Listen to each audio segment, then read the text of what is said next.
সকাল বন্ধুরা আলিকা চলে এসে রবিবারে ব্লগ নিয়ে দেখো সকাল সকাল আমাদের ডিম টোস্ট খাওয়া হবে। আর কী কী আজকে রবিবারে আমাদের মাছ আনছে, কারণ মাংস আনে, মাংস আমরা দুদিন আগে প্রচুর খেয়েছি, সেই জন্য মাছ নিয়ে এসে দেখো খুব টাটকা মাছ আমাদের বাজার নিয়ে এসছে।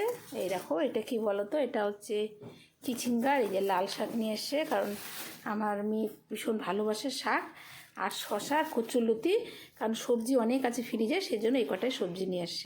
দেখো বন্ধুরা আমি শাকগুলোকে কেটে নিচ্ছি, পরে থেকে ধুয়ে তারপরে আমি কাটবো। এই দেখো কতগুলো শাক করা হয়ে গেলো, দেখছো। দেখো আমি করলা আর আলু ভাজা বসিয়ে দিয়েছি, তারপরে শাক রান্না করবো। বন্ধুরা মাছগুলোকে ভেজে রাখছি, আর এখানে আমি একটু ডাল বসিয়ে দিয়েছি। দেখো বন্ধুরা আমার মাছের ঝোল হয়ে গেলো, মাছগুলো দিয়েছি, আর এই দেখো ডালও সিদ্ধ হয়েছে, দেখছো।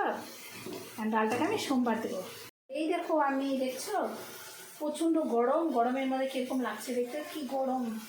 এই যে মাছের ঝোল করছি আর ডাল করছি।